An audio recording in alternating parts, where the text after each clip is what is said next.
Perhaps the most memorable encounter I've had with anyone. If we were to compare that level of friction to 50, 60, 70, 80 years ago when mail order catalogs started to become common with Sears and some of the other major brands in the United States in particular, we actually haven't moved despite the massive advancements in technology, despite the massive advancements in marketing firepower, despite the massive advancements in personalization, despite all of those things.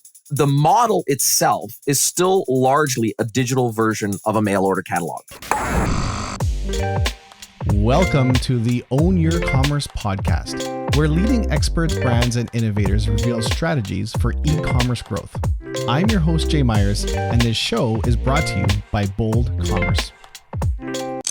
Hey everyone, welcome to what is bound to be another great episode. I'm sitting here with Jason Greenwood. He's the founder of Greenwood Consulting, and he brings over 20 years experience to helping brands in Australia, New Zealand, and all over the world architect compelling digital shopping experiences. So he founded Greenwood Consulting to offer B2B and B2C brands e-commerce consulting services that compare with what the sort of attention, what he would call sexy retail brands, get from agencies and other consultants. He's the host of At the Coalface podcast, which you should definitely check out. Also the author of At the Coalface Digest, which I have the URL up right now. It's digest.thecoalface.social, but I'll also have that in the show notes. He's a speaker, he's a mentor, he's a content producer, and he got married last year and he lives in a small, tiny, I shouldn't say small, I'm assuming small, off-grid tiny house. So how are you even doing this, Jason? Oh, thanks, mate. It's good. Yeah, it's awesome to be here with you. Yeah, I live in an off-grid tiny house in Auckland, New Zealand. You're right. And basically, we run on solar with generator backup for our power. We have lithium batteries for our power supply. We run a composting toilet. We compost our kitchen waste. We basically, dispose to land all of our gray water. And yeah, so we try to be as eco-friendly as we can, but one of the other main motivations for us getting into a tiny house was mortgages and house prices being what they are in Auckland. We were never going to be able to afford a regular home, but we wanted to have our own place. And this was a great way for us to do it relatively cost effectively. And we don't have any kids and we don't plan to have any kids. And so for us, the tiny lifestyle is just absolutely perfect. So we focus on activities and we focus on doing things as opposed to having things. That's kind of our lifestyle. That's awesome. It's becoming more and more of a trend. And you're in New Zealand, I'm in Canada. And the internet connection is great. So you're on what, like a 5G connection or Yeah, that's right. Yeah, on a Wi-Fi 5G connection. That's exactly right. It's part of the Vodafone network, and it's okay. It's good most of the time. When we first moved in about a year and a half ago, it was a bit patchy, but it's definitely gotten better over the last, say, 6 months. It's definitely got progressively better as they've rolled out more cell sites. Amazing. Well, I've had dreams of driving across the country in an RV and never thought it would have been possible until COVID hit. And then, our entire company now is remote and it's possible and we're all doing it. So maybe I'll have to rethink my office here to what I don't know if I could go off the grid like you, but I could drive across the country in a camper. So yeah, we're looking at doing that too. Good. One day. I got 2 young kids, so not yet. But so you've got a pretty rich history in e-commerce. Can you give us a bit of the background on who you are and kind of what got you to where you are today? Yeah, absolutely. I'm super lucky, first of all, and grateful and thankful to be in this career. It's treated me so well and it's given me a lifestyle that I'm super grateful and thankful for. And I've met such incredible people like yourself and incredible vendors and partners and merchants and friends and a lot of people in the industry that I, have moved from maybe professional colleagues to true friendships. And I feel super lucky to be in this space. And I have been doing it for over 20 years. And I've worked, I had my own e-commerce pure play. I've worked agency side for several different agencies over the years. I also worked merchant side for New Zealand's largest online retailer of natural health products. And then most recently, before starting Greenwood Consulting, I was director of solutions for a mid-sized e-commerce agency based down here in New Zealand with offices in Auckland and in Sydney and in the Philippines. And so basically I've been working on the more technical side of e-commerce for most of my career, but I live kind of at the apex of business, marketing, digital, e-com tech. So I kind of live right at the pointy end of all those things. And when I started my consultancy, really the goal behind that, there was a few different motivations for doing that. One was I didn't see anybody else consulting in the way that I wanted to consult in this part of the world. And most consultants would do it, say, on either a retainer basis, a project basis, maybe an hourly rate basis. And I wanted to offer consulting as a service. So almost like a SaaS model, but for consulting. So flat, fixed fee subscription all you can eat, just governed by a fair use policy. And let's go work and let's get some great outcomes. And I've really enjoyed doing that. It reduces the admin overhead of running the business dramatically. You're not trying to track every single minute of your time, because at the end of the day, that's just an overhead that you don't need to have. You're trying to get outcomes, right? And that's really what your goal is. And so when you're aligned, both from a commercial perspective and from an outcome perspective with your clients, it can lead to really good outcomes. And so I saw it as a very blue ocean opportunity down here. And then the second thing that drove me to do this is the fact that I don't just consult on the e-commerce piece or the e-commerce front end piece. I consult across the whole entirety of the commerce stack. So ERP, CRM, CDP, PIM, marketing automation, point of sale systems, warehouse management, order management, inventory management. So basically, if it has to do with commerce, I consult on it because all of those components I've implemented at one point or another, or at least most of those components at one point or another, as a merchant. So I don't just work on the theory side of it. I've done it, and I know all of the pain of implementing large scale digital transformation programs. And I'm very fortunate that I get to bring that experience to the table when I'm consulting with my clients. Okay, I want to dig into a couple things in this. So first of all, the model you use, did you see another agency doing a similar approach, or did you come up with that billing model as a service yourself?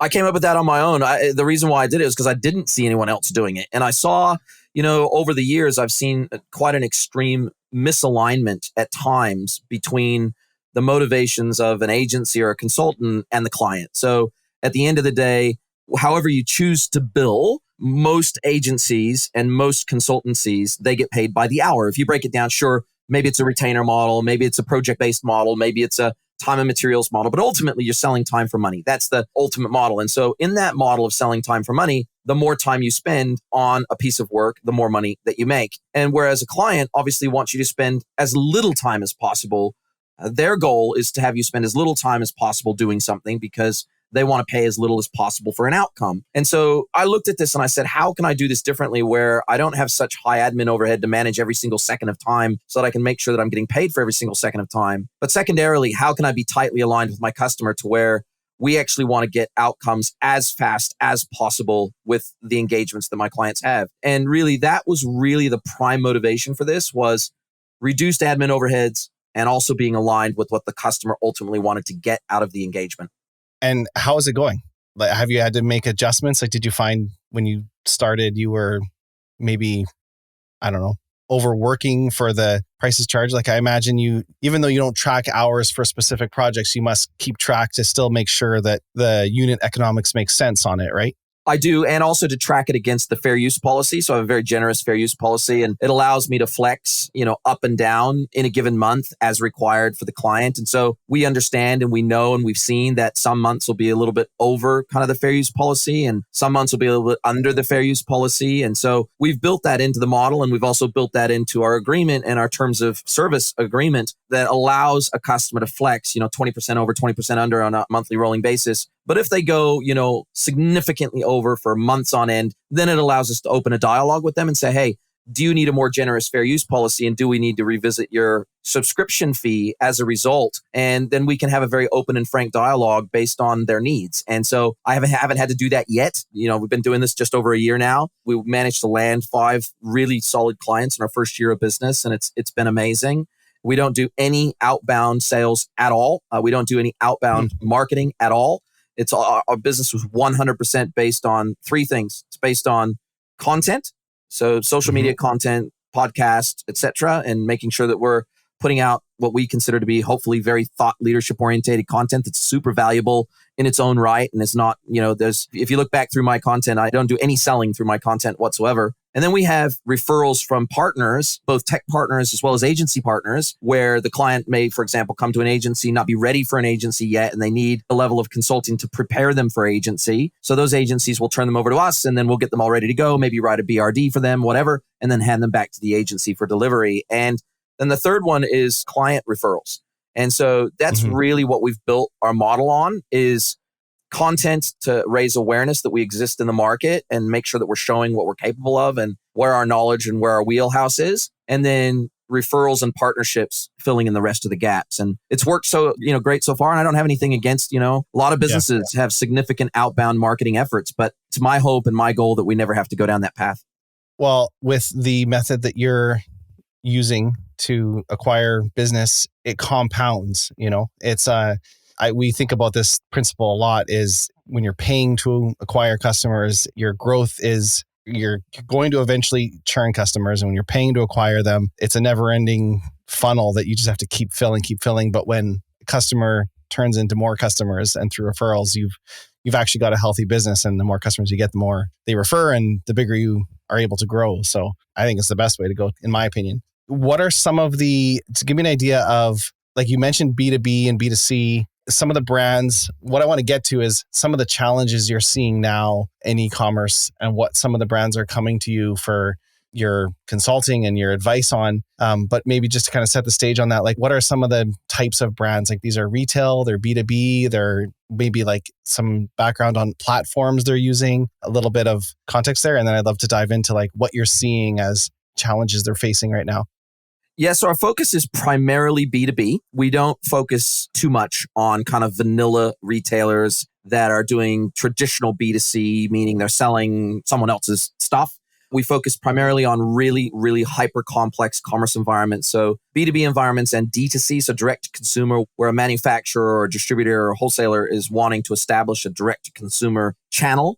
And so that's really the kind of environments we specialize in, just because they are so complex, and not very many agencies and not very many consultants specialize in that, because all of a sudden when you're in a B2B environment, then you have hyper complex product models, you have hyper complex customer models, you have hyper complex pricing models. Basically everything goes up by a factor of 10 when you're in the B2B space from a complexity perspective. And we're very mature when it comes to kind of the design patterns of e-commerce and omnichannel, particularly in the traditional B2C world. We have a really good set and suite of technologies, of stacks, of systems that work together very well, primarily SaaS-based, that either have out-of-the-box integrations or easily integratable because they're SaaS and API-driven and API-led. And so, you've got the Shopifys of the world, the BigCommerces of the world, the VTEXs, and then, when you go into, almost any component of the commerce stack, whether that be PIM, CDP, whatever, there's some outstanding software out there in the market that does a really, really good job at what it does.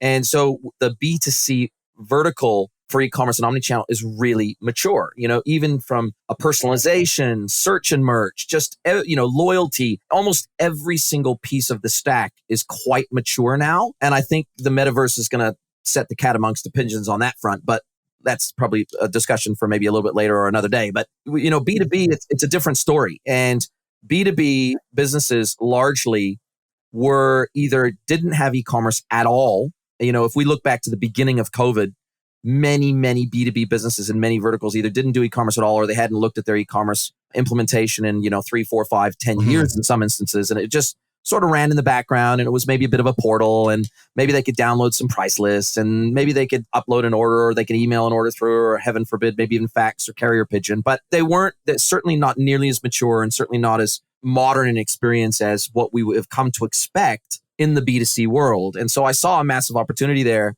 And I'm still seeing that today. And we're seeing that a lot of e-commerce platforms that have historically specialized in B2C, they're not ready for the complexity of B2B. And neither are some other components in the stack.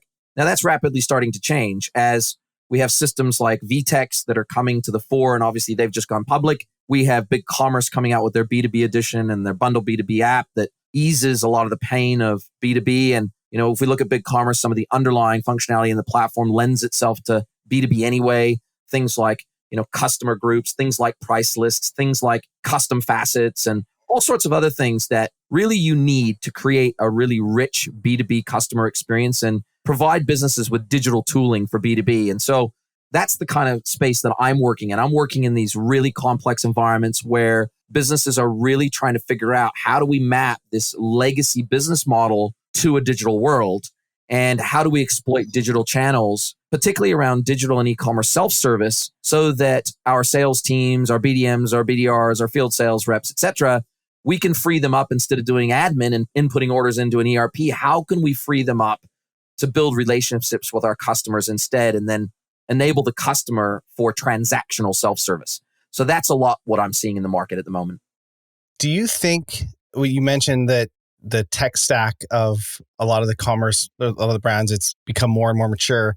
The concept of composable commerce, it's a space we play in at Bold, so we're involved in it. But I see that as something that probably wouldn't have been, maybe possible 7 years ago, just because of the maturity of all the individual components that you need to make up a unique commerce experience for whatever it is, your vertical, how you're selling, where you're selling. What's your thoughts on, it sounds like that's the approach you take with a lot of your clients, is a composable stack based off of their requirements. Is that a fair assessment, or what's your thoughts? Yeah, so composable is a unique term, and most times it's referring to a headless implementation, whether that be headless content, headless commerce, or both. And in my experience so far, monolithic, specifically for e-commerce, monolithic is still the lion's share of implementations, and for good reason. Headless commerce is still reasonably immature. It's still reasonably expensive. It's still time consuming to get to market with those implementations. You need a business that is pretty mature and is really wanting to eke out that last 10% of performance in terms of speed and in terms of customized front-end experience and UX. Then I think, it can make sense for some of those brands. But for brands that are just starting to dip their toes in the water of e-commerce to begin with, and they're really, really early in their digital transformation journey, monolithic is still absolutely the lion's share. I haven't done an implementation with any of my clients of a headless commerce implementation, and I don't see that becoming the norm until, I think that's going to slowly change as the major SaaS e-commerce platforms go headless themselves. And we're already starting to see that with Shopify, with Hydrogen and Oxygen, and we're seeing the front-end framework being extrapolated out of the more monolithic components of the stack in the back end. And I think that once that becomes the norm and we've got SaaS front ends, because at the moment, most headless implementations are using a custom React front end that is then self-hosted on something like a Netlify or something like that. Or maybe they might be using Shogun front end, which is obviously a hosted front end with a headless commerce backend and a headless CMS backend. So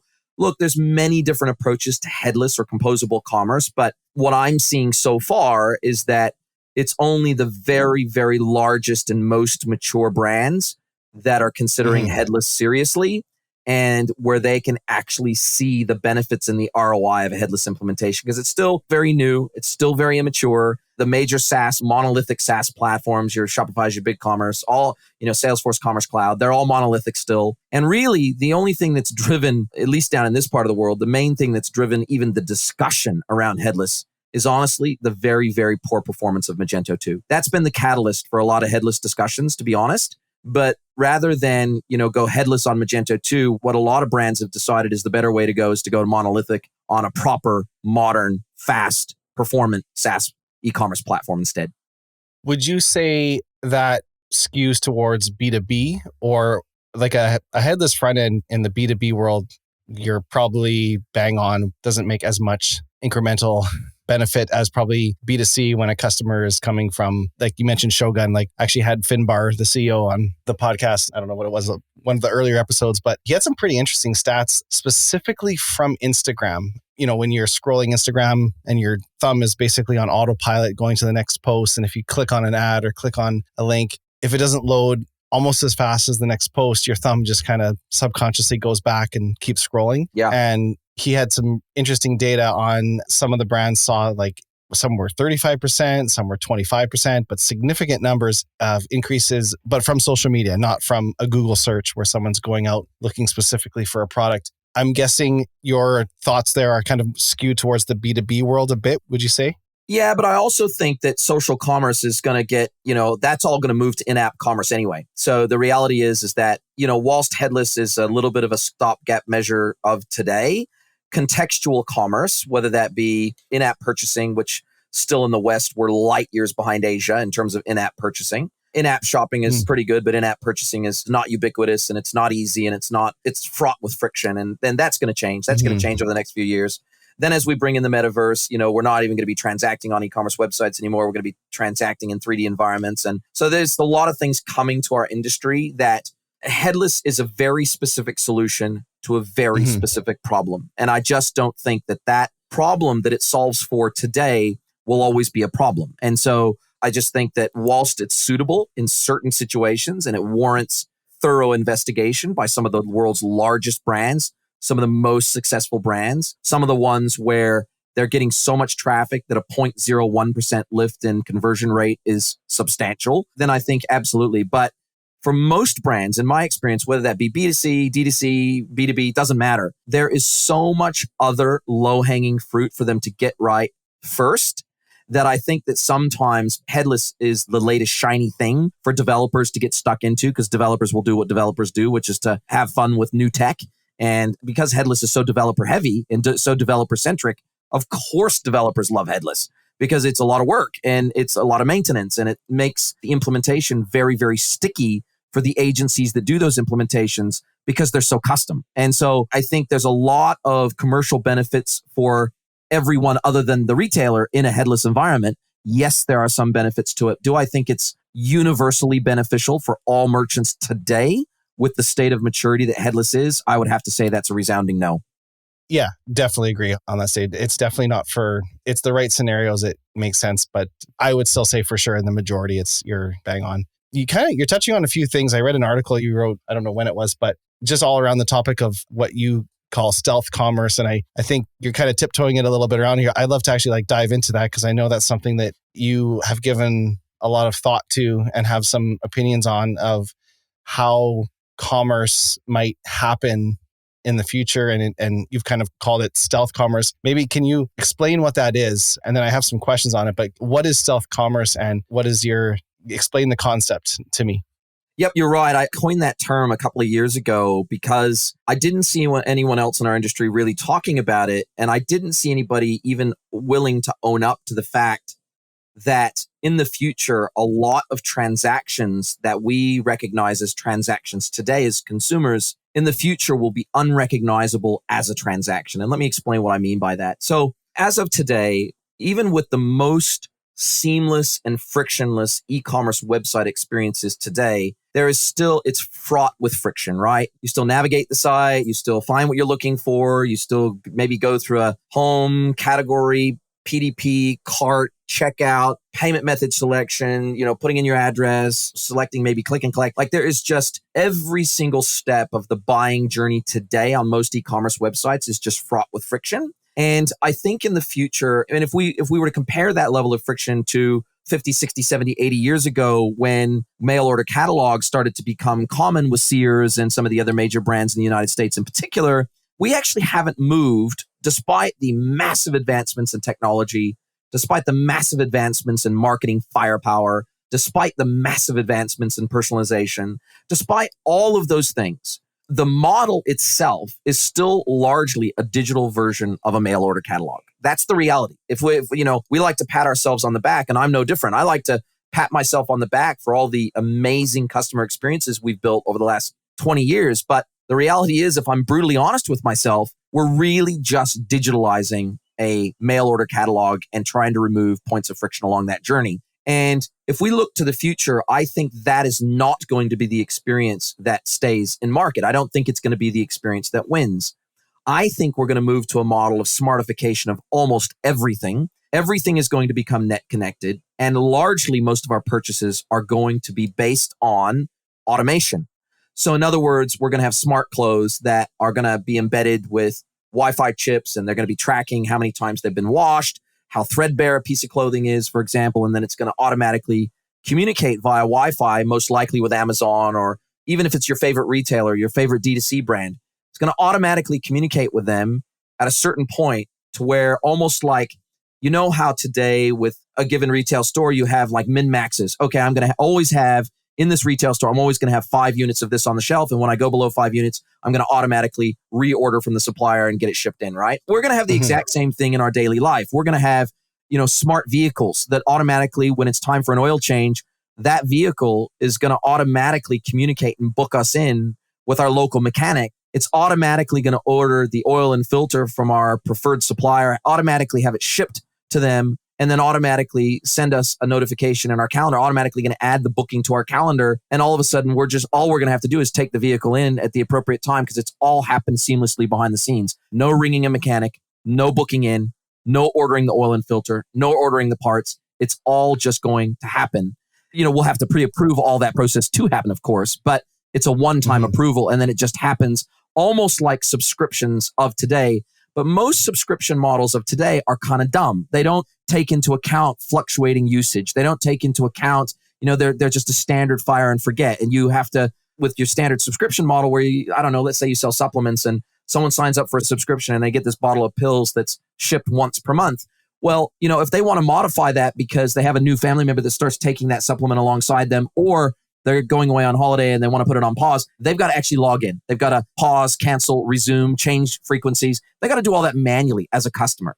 Whereas in the future, we're going to have smart subscriptions whereby, for example, as long as you've ordered something at least twice from a retailer, they now know what your average purchase frequency is. And they can automatically adapt that and do smart bumps whereby they can smart notify you and say, hey, if you go and look at your cupboard, you're probably running out of this item based on your purchase frequency. You're probably running out of this thing right about now. Would you like us to automatically send you another one? Or would you automatically like us to auto subscribe you based on your purchase frequency? And we'll dynamically adjust the frequency based on demand. And then we're going to have smart fridges that will automatically make sure that we always have a bottle of ketchup, that we always have it's going to track, when fresh fruit and vegetables go in there and when their expiry date should be, with machine vision. There's going to be all this stuff. And then we're going to automatically be connected to our local supermarket where our smart fridge can automatically place orders for us because we always want to have, a chicken breast in the fridge, for example. And we always want to have certain things in the fridge to cook with. So this smartification of the world is going to make the reordering process. You're not going to have to go to a website to reorder many, many things. And it's just going to happen seamlessly. And your credit card details are going to be stored. Your delivery address is going to be stored. And it's all just going to happen. And that's why I call it stealth commerce, because you won't even recognize that transaction as a transaction because it just happens and all of a sudden it just turns up on your credit card statement and the stuff just gets delivered to you. So we're fast getting to a place where websites, e-commerce websites themselves are largely going to be obsolete. Now, you're not going to be 100% obsolete because there's always going to be certain things that are spur of the moment purchases that, surprise and delight type of shopping and buying for others and gifts and all sorts of other things. So do I think that's going to go away tomorrow? No, I don't. But I think that a lot of the traditional e-commerce as we see it today will eventually move to a smarter commerce model that's more automated. So I can definitely see it. There's certain segments that I think are totally ripe for this right now. And we have a subscription platform at Bold, and we have like 20,000 brands using it for subscriptions. And there's APIs that you can update subscriptions with over voice. Alexa can check in and say, hey, do you need another bag of coffee right now? Or should we snooze your subscription a week? An SMS you can trigger it, and they can reply one if they want it shipped now. I've seen one, I can't remember the name of the brand, but there was a coffee company that actually built the first bag of coffee came with a weight pad that you connected to your Wi-Fi home network, and you put the coffee in your cupboard on top of the weight pad, and it knew the exact weight of the coffee. And when it got to a certain point that it knew it needed to reorder, it just did an API call to ship next subscription now. And things like that are, I feel, very, very right for this model. The part that I feel like is further away is the discovery. I can see it in the clothing, that there will be smart, in clothing, they'll be able to tell how it's washed. But the discovery of new products, like that's the part that I still haven't got my head wrapped around how that will happen. And maybe there's this layer of curation that's built in. And actually, I read something yesterday that I feel might answer this for me. Like Peloton right now, their stock is down, and there's a number of companies looking that, whether this will happen or not, but rumors are that Nike might be looking, Apple might be looking, Amazon is potentially in the mix as well too. And one of the arguments with Amazon buying Peloton might be that the trainer that you're riding your bike or you're running on your tread and you see it, the trainer, like you want to wear the shorts that he's wearing, you can buy right there. Or like the water bottle they're using. It's a seamless commerce experience because it's going to become, instead of a Peloton membership, it's part of a Prime membership, like maybe a Prime Premium that comes with Peloton. Your payment and everything is all, you're not going to check out. You're just going to want to get the same shorts that the trainer in the Peloton. To me, that I didn't see how discovery would fall into it, but I'm starting to. Anyways, it's definitely interesting.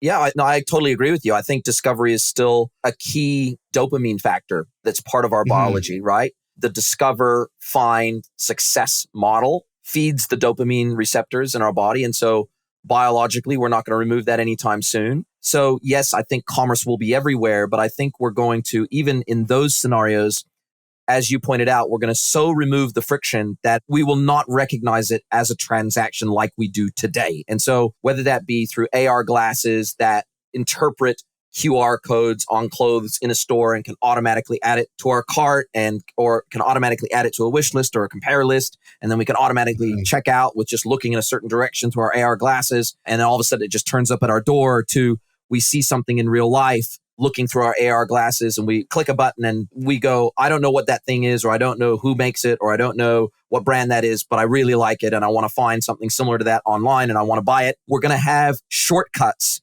to the commerce experience that are aided by AR and VR and AI and auto curation and clothes boxes and all sorts of ways in which we're going to be able to do discovery in ways that we can't even fathom today. That's where discovery will go. We'll have discovery everywhere. We won't go to a specific website or a specific experience to discover something. Discovery will be woven into every single facet of our daily life. And it can happen anywhere, at any time, and almost everything will be net connected.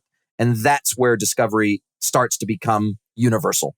So until we get to that point, which I agree it'll get there, for brands right now, you mentioned before some of the friction points. You mentioned entering address information or payment information, different things. I guess is maybe a bit of a selfish question too, because bold checkout is a big part of what we do. And that's something we're always we optimize and we think about a lot. What are some things that brands can do right now to remove, maybe they can't go full stealth, but they can remove some friction to make it better? And technology needs to catch up maybe a little bit, but it's definitely getting close. What are some things brands can do right now to remove some of that friction in the buying experience to become stealthier? Absolutely. And if we look at something like a Shopify, for example, with Shop Pay, when you put in your details on one Shopify store using Shop Pay, your credit card details, your address details, etc., that's stored by Shop Pay, and any other Shopify website that I shop on from them moving forward, unless I need to edit those details, they're instantly available to me as soon as I authenticate using my email address. And that's part of Shopify's ubiquity, right? They've 1.7 million websites on Shopify.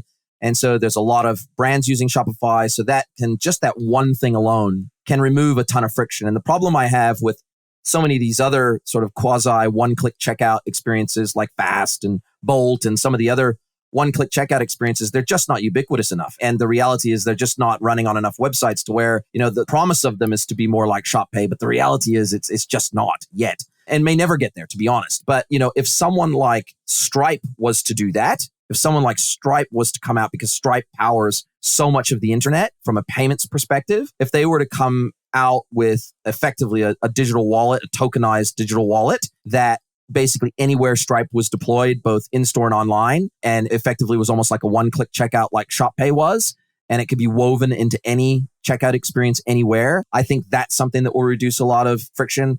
The reality is there's no good silver bullet solutions out there in the market today, but what merchants can do is they can enable tokenization and select payment methods that can be tokenized. You'd be shocked at the number of websites I still shop on, because I do the vast majority of my shopping online. I do almost no shopping in person. I even do grocery shopping online. I do everything online. So I would say 95% of my shopping is online. And you would be shocked at the number of websites that don't even use a saved credit card gateway or a tokenized gateway, where I put in my credit card and I can choose to save it. So then the next time I shop with them, I don't have to put in my credit card details again. I would say over 80%, maybe even more, of the retailers that I shop with on a regular basis don't save my credit card details for me, even if I wanted to. And it's really simple things like that is just, it's an absolute no-brainer. But, brands just don't think deeply enough about every single potential friction point and pain point on their website. They just don't think about it enough. And so they go into a conversion rate optimization program. We're changing colors of buttons and positions of buttons and maybe a category page layout or maybe a super menu layout and bits and pieces. And that's all fine and good. Don't get me wrong. But there's still so much low-hanging fruit out there of friction that before they get into the final 2, 3, 4, 5, 10%, they need to tackle the low-hanging fruit of the 90%. And One of the ways I suggest that brands start to wrap their head around all these friction points is to implement voice of customer technology on the website at every single point they can. Something as cheap and simple as Feedbackify, which is going to cost a brand $20 a month, and a JavaScript widget on their website where someone can give feedback from every single page on the website, and it will track the URL, it will track the browser they're using, it will track all the things you need as a brand to be able to troubleshoot an issue or to go back to them with a meaningful response. And then what we used to do when I was at HealthPost, I plumbed the email address of Feedbackify to automatically send its messages into our CRM and raise a case automatically so that we could automatically go back to the customer via the case management system in our CRM. So I think there's lots of creative ways you can do things like that to create a feedback loop with your customers. Because I can guarantee you, if you've got pain points on your website and you give customers an easy, seamless way of giving you feedback, boy, will they. Mm-hmm. Do you think, you mentioned the Shop Pay and other wallet options, do you think there's kind of a battle right now going on? So I've been on some websites, I pretty much do all my shopping online as well too. And sometimes there's a checkout button and there's 8 different options there. You've got there's Amazon Pay, Apple Pay, Shop Pay, Google Pay, you name it, Pay, PayPal, all the 15 buy now, pay later services, And it just, we're going through this interesting time right now where it is, everyone's got an option for it. But I have a hard time seeing a world where, specifically in the wallet space, the devices don't win. And the reason why I say this is, like, I use an iPhone and I use Apple Pay. And if a site has Apple Pay, there's nothing that can be better than that. For me, I click, it scans my face, it's checked out. It's not even a click, actually. It just scans my face, right? Like it can't be faster than that. And as long as I'm shopping on my computer, I have all my Chrome has my credit card saved, my address saved. I don't ever, as long as a checkout has fields, the meta fields proper in the checkout, so it can fill it in properly, I don't ever enter anything anyway. Yeah. To me, the devices are really what are poised to win. I just have a hard time. I think, Shop Pay is great, but so is PayPal, so is Amazon Pay, so is whatever. But I think it's hard for me to see a world where the devices don't become, the glasses you're wearing in the VR, whatever. Like, that seems to me to be what will win. I don't know. What are your thoughts on that? Yeah, I would largely agree with that. I think where the stumbling block happens in that environment is non-ubiquity. And I'll give you an example. So I've wanted to implement Apple Pay on my iPhone for years, but KiwiBank, which is the bank that I bank with, doesn't support Apple Pay. And so their credit cards can't be linked to Apple Pay. It's declined when I try to link them. Oh, interesting. And so I've never used Apple Pay because I'm not going to change banks just to be able to use Apple Pay. And, I think this is where cryptocurrency and Web3 is going to start to have a massive, massive impact. I've only just started playing. I've been following Web3 really closely for probably 2 years now in the underlying technology, but I've never dabbled in cryptocurrency or crypto exchanges or looked at the underlying technology of specific blockchains. But over the last few months, I have. And I've actually and I'm going to start talking about this much, much more in my content. I've opened accounts with a couple of cryptocurrency exchanges. I've started buying cryptocurrencies and I've started dabbling in that and transferring crypto between wallets. And I've started to understand, because in order for me to understand something, I actually have to do it. And I have to test it. I have to taste it. I have to try it. And I have to have skin in the game to do it. And so my education comes through doing. And so I was like, fine, this Web3 thing ain't going away. It's going to be a big deal. I need to understand this a lot better. So I need to start digging into the tech. I need to start understanding the tech. I need to start using the tech. And I need to see and start to translate how this is going to impact our industry, because I believe it will have the biggest impact ever of any new technology. I think it is the new version, the new generation, the next generation of the internet. And it's so funny because I just literally today did a crypto transaction where I moved some crypto from one wallet to another wallet. And it literally took like 5 seconds. And it was so simple. And so I basically requested a deposit on one exchange and it generated the hash key that I copied and pasted into the other exchange and the other wallet where I wanted it to be sent from. And that was the link. That hash provided all the information to the blockchain needed to move that instantaneously from one wallet to the other. And if we look at Solana, for example, and Solana Pay, which they've just announced, it's going to make payments that fast and that seamless for merchants, customers, and peer-to-peer. And it's just going to be insane. The level of fintech that is going to roll out over the next 24 months is going to make the last 10 years of fintech look like, we were all novices. The amount of change that is going to come through DeFi apps and some of the new blockchain tech that is coming, it's quite frightening, actually, the pace of change that we're going to have over the next 12 to 24 months. And I think crypto largely, or, central bank digital currencies, because almost every major central bank is working on this because they know what the threat of crypto is. And they know that if they don't get their act together, that crypto is going to largely replace them. And I tell you, it's going to get so much more frictionless because of the speed and the virtually zero cost nature of being able to move crypto between accounts.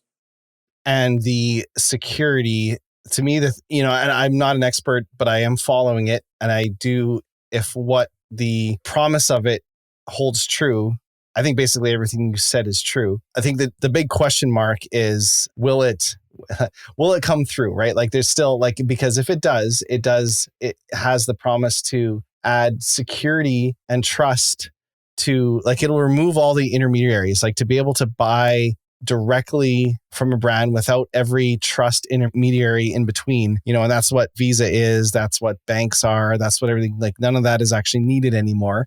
You can go directly between, but also the ability to build on top of it. I'm really, really curious where that goes, because for a world to be able, in a world where you can authenticate people and basically make web apps essentially 100% secure against hacking and the wrong people accessing data, it's mind-blowing. And I think when you talk about the metaverse, it reminds me just so much of, in the early 90s when I remember people's, it was weird, the World Wide Web. If you think about that, the word web, it just even sounds like a weird thing.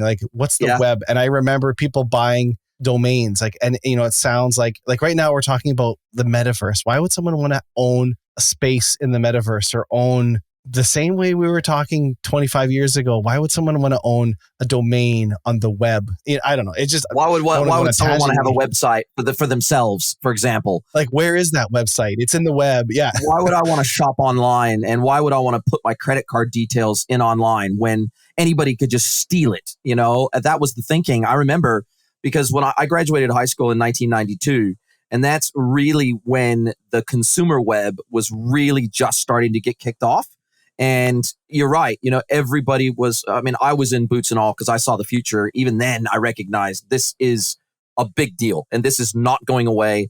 This is going to explode. And I kind of jumped in boots and all really early on. But you're right, kind of everybody who was kind of middle-aged at that time was saying very similar things to what I heard people say about smartphone, to what I hear people saying now about the metaverse and NFTs and smart contracts and cryptocurrency and, and virtual commerce and all that stuff, right? We as people oftentimes say things that just patently aren't true, and we say things and we do something totally different. So what we found with smart devices, and I know you'll remember this. I remember, so I had a BlackBerry Pearl before the iPhone came out, and then I had one of the earliest generation iPhones. And what really made the iPhone, what made it ubiquitous, and what made it so amazing was two things: a usable touchscreen web browser. That was the first thing. And then the second thing was a couple of killer apps. So you now had a reasonable device to actually do email on. It was actually really good at email.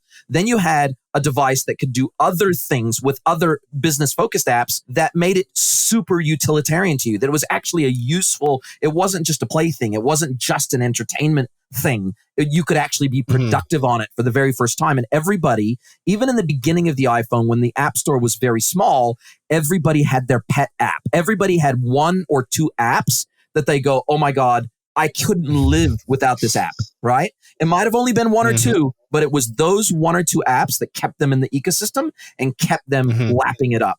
And all it's going to take is one or two killer apps in the metaverse. And I think we're going to have the exact same scenario. And so you and I, because we're old enough, I think you're quite a bit younger than me, but we're both old enough to have seen this pattern play out over and over and over again, where people go, oh, I'll never have a smartphone. Oh, I'll never go online. Oh, I'll never have a Facebook account. Oh, I'll never have an Instagram account. Oh, I'll never shop with Amazon. I'll never buy from China. I'll never, all these I will nevers. And 99% of the time, they're total bullshit. And we're going to see the exact same thing play out with the metaverse, where it's for the nerds and the gamers to start with, but it's rapidly going to go mainstream. Once we hit that tipping point, then it's going to rapidly go mainstream. And I think Apple, particularly with their AR glasses, which in theory they're working on, and their high-end VR kit, if anyone can help make a technology go mainstream, it's Apple. And I think what we've seen with Apple, particularly with the development of their own chips now, their chipsets are 100% focused on low power consumption, low heat, and high performance. Now, whether you're sticking that in an iPhone, or whether you're sticking that in a tablet, or whether you're sticking that in a laptop, or whether you're sticking that in AR glasses or VR glasses, doesn't matter. The goals are the same. Low power, high performance, low heat. And so I think Apple has a shot at helping to turn this stuff into some mainstream stuff really quickly.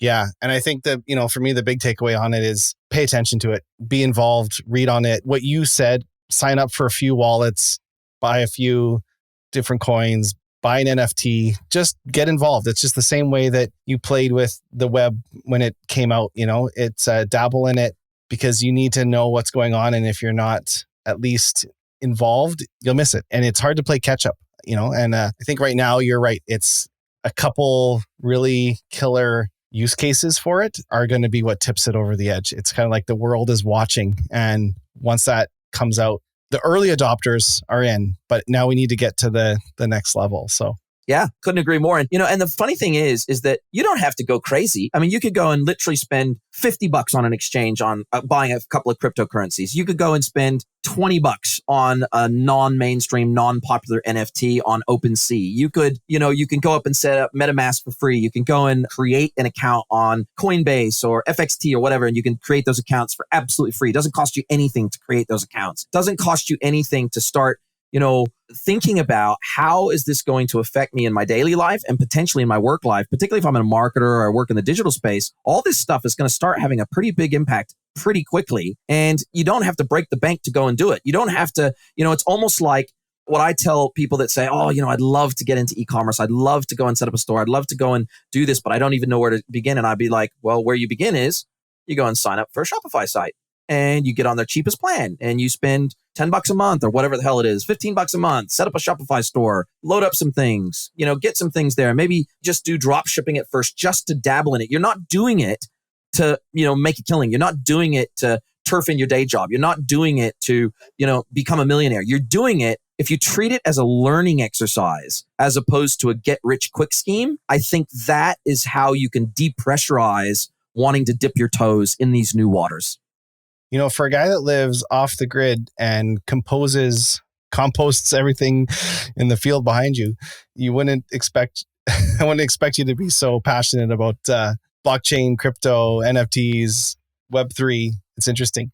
I love it though. I think you nailed it. I think if everyone approaches business with curiosity, I think that is important. And I think approach things with a thesis, with a question, and it's not just because this is an opportunity to make money, but approach it with a question. And it sounds like that's how you're doing this. And I think everyone listening, if that's the mindset they have, I think that's probably where they should be right now. Just be curious about it and see how it plays out, because it is still early, but it is definitely going to be something for sure. So we're a bit over time, but I want to get just to spin this back here real quick for maybe a couple practical things. A couple real quick questions, I don't want to call them lightning round questions because you don't have to say in one word or something, but a couple quick ones I want to end with. And first one, I'll throw this out there. What is one of the biggest mistakes you see merchants selling online making?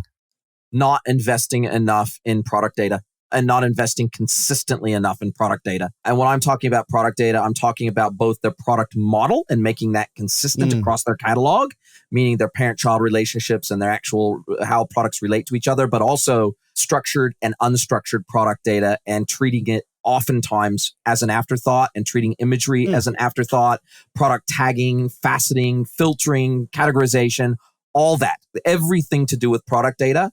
I see that so often treated as an afterthought. And whether you're buying a product on a website, on Amazon, through social, or in the metaverse, without good, consistent, high quality product data, you're simply going to sell less. End of story. End of story. That's you're the first person that said that. And that makes so much sense from so many angles, whether you're from the omni-channel angle, from SEO, from search, from insight search, from personalization, it makes a ton of everything. sense. Totally. Yeah. Do you have a pet peeve when you shop online? About 95% of the time, I hate the online shopping experience. And it's mostly because I see the same mistakes being made over and over and over again, all the way from poor categorization to a poor search function to a really crappy click and collect experience where I might not even know what a product is available at a given store until I get to the checkout, to not knowing what shipping is going to be until I actually literally get to checkout because that information isn't transparent and readily available on the website. Look, we've come a long way. Don't get me wrong. We've come a long way, but I just see so many brands recreating, and this is largely because of the FOMO effect of our industry, right? The fear of missing out. We are oftentimes an industry of followers. You look at fashion brands, and if a famous fashion brand implements a new e-commerce platform, and I don't know, let's say it's Shopify or whatever, then you'll see their 5 competitors adopt that same technology or that same stack, usually within a couple of years, because we have this nature, this fear of missing out nature. And if it's good enough for them, it must be good enough for us. But the reality is I'd like to see brands being more critical of their overall experience and do more secret shopping of their experience and getting some more honest feedback about their experience, because I think we all are consistently making lots of the same mistakes. And there's some of them are hard to fix, don't get me wrong, but some aren't. And I think we can get a lot better with a lot of this stuff. And, again, that whole not being able to save my credit card when I check out and having to put it in every single time. I buy online, I spend probably this is embarrassing to even admit, but I spend probably $200 to $300 a month on very, very nice bourbon through a really good, high quality online retailer called Whiskey and More here in New Zealand. And from a service perspective, they're amazing. Like, they ship fast. They are cheaper than any bottle store by far. They're the cheapest on the net in New Zealand for what they sell. Great service, great selection, great pricing, but their website experience is just an embarrassment. Even logging in is difficult. They don't allow Save Credit Card. It doesn't support Save Credit Card. It looks like it does, but it actually doesn't. And it asks for my details every single time when I go to check out.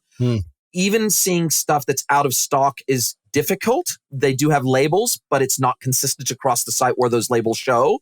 So sometimes you don't actually find out a product is out of stock until you get onto the PDP page. And then when something is on special, they only put the specials on their homepage. There's no label, there's no strike through, there's no indication that something is on special across the website universally, unless you're on the homepage and unless you're in the special section of the homepage.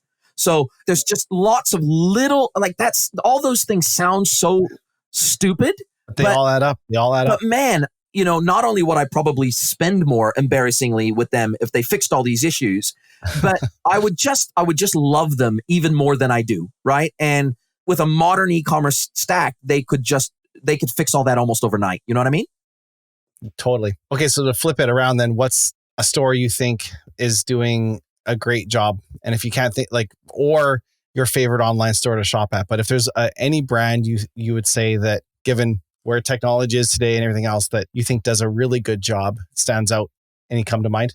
Yeah, there's one that does a pretty good job here in New Zealand and Australia. They're called Kathmandu, and they're an outdoor gear brand. And they've been working on their e-commerce presence. They used to be a client of mine way back many years ago in my agency days. And they've really consistently invested vast sums of money into their e-commerce experience to the point of even building an in-house development team. And they do a really good job. They're not perfect, but I tell you, their Summit Club is amazing, which is their loyalty program, which has lots of benefits other than just discounts.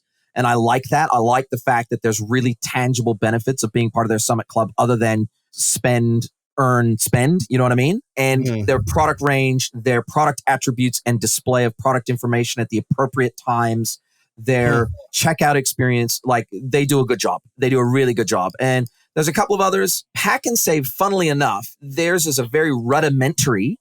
It's about as rudimentary as an e-commerce experience as you can get, but it does every single one of the basics right.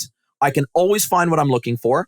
I can always add it to my cart. If something is out of stock, it's 100% clear. It saves my credit card and my address details. They make it super easy to reorder either items or lists and turn previous orders into lists. Like, it's not pretty. It's not a beautiful experience. Don't get me wrong. The UX is a bit clunky and a bit ugly, but I tell you, it just everything on their website just works. And I totally respect that. Interesting. I have to check both of those out. Last question. What's your favorite thing about your job? Wow. Can I only pick one? Your favorite things? Literally. I can't imagine doing anything else. And, my wife is a millennial. She's a fair bit younger than me. And I love the fact that I'm more into tech even than she is. I'm more up to play with social media than she is. I love the fact that my industry forces me to stay young at heart and young in my thinking, because it's such a fast moving space and it's always changing and it's hyper dynamic. And what was sexy yesterday is not going to be sexy tomorrow. And you really have to stay on top of things. I mean, if I took 6 months off, man, I'd have some learning to do when I got back, right? And I love that. I love the fact that it forces me to keep my finger on the pulse of pop culture and tech and, the relationships that I've formed. It's those two things that stand out to me. I've made some amazing, amazing friendships through this industry. And, people that have moved from one agency to another or one tech vendor to another. And I've stayed friends with them right throughout the whole lot. And sometimes it's over 10, 15, 20 years. And I'm still communicating with them to this day. And we still occasionally will do business together or work together. And when we cross paths, it's always a refreshing, friendly thing that happens, because you're like, oh, May, I haven't talked to you in a couple of years. May, it's great to catch up with you again. It's great to be working with you again. And it's the people and it's the need to stay sharp and to stay current that I absolutely love. I love it. I couldn't agree more. Well, this has been awesome. I've really enjoyed this conversation. For everyone who made it this far in the episode, you've got a few places on the web people can find you. I know you're fairly active. Where would you like to send people? And feel free to list them all. I know you write a lot. You're fairly active on social media. Where would you like to send them? Yeah, I'm active almost everywhere. So, and even if you just Google my name, you'll kind of see all the channels that I'm active in, because I'm reasonably well represented for good or for bad in the search results. But so it's just Google Jason Greenwood. But if you really want to follow me, I put out almost all of my content, or at least links to all of my content, on LinkedIn. So I post there almost every single day, and I have done since 2018. And then, of course, even when a new podcast episode comes out, for example, I'll do a post about the episode to LinkedIn. And I've started to repurpose a lot of my TikTok content to LinkedIn as short videos. So really, LinkedIn is probably the easiest place to get a hold of me. You can, of course, go to greenwoodconsulting.net if you really want to potentially engage with me. But, the reality is if you go to LinkedIn, you'll figure out pretty quick what I'm about. And if it's interesting and you want to follow my content and you get something out of it, I would love that. Awesome, Jason. Thank you so much. Mate, it's been an absolute pleasure. Look forward to doing it with you again another time, hopefully. That's it for another episode of Own Your Commerce. If what you've heard has helped you in any way, I'd love it if you'd leave us a review in iTunes or Spotify or wherever you listen to your podcast. It's a new podcast and reviews really help spread the word. And if you know someone you think that might benefit from this podcast, share it with a friend. If you'd like to learn more about Bold, visit boldcommerce.com. You can view all our past episodes, and if you have a story you'd like to tell, we'd love to have you on the show. You can apply to be a guest or suggest a guest on our website as well. That's all for now, and we'll see you next week.